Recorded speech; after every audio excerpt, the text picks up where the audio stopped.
జై శ్రీమన్నారాయణ.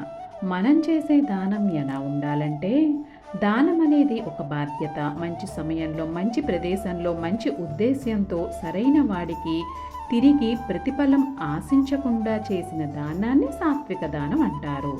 ప్రతిఫలం ఆశించి మళ్ళీ తిరిగి రావాలనే భావంతో, బలవంతంతో, డంబము, పేరు కోసం మొహమాటంగా ఇష్టం లేకుండా చేసే దానాన్ని రాజసిక దానం అంటారు.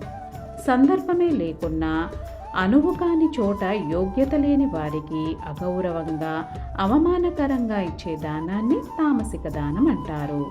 ఈ కాలంలో చాలామంది చేసేవి రాజసిక దానాలే.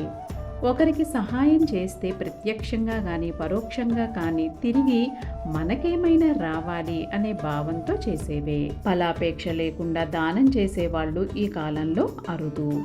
ఇచ్చే దానం నేను ఇస్తున్నా అనే తలపు నుండి ఏది నాది, ఏది ఎవరిది అనే ప్రశ్నల నుండి అంతా పరమాత్మునివే.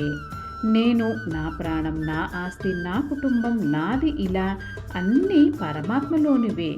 దేనికి మనం యజమానులం కాదు అనే భావన పూర్తిగా వచ్చాక చేసే దానం చాలా గొప్పది.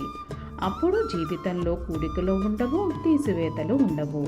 అప్పుడు చేసే ప్రతి పనిలో ఆనందంగా ఉంటారు. సర్వం శ్రీకృష్ణార్పణమస్తు. లోకా సమస్త సుఖినో భవంతు.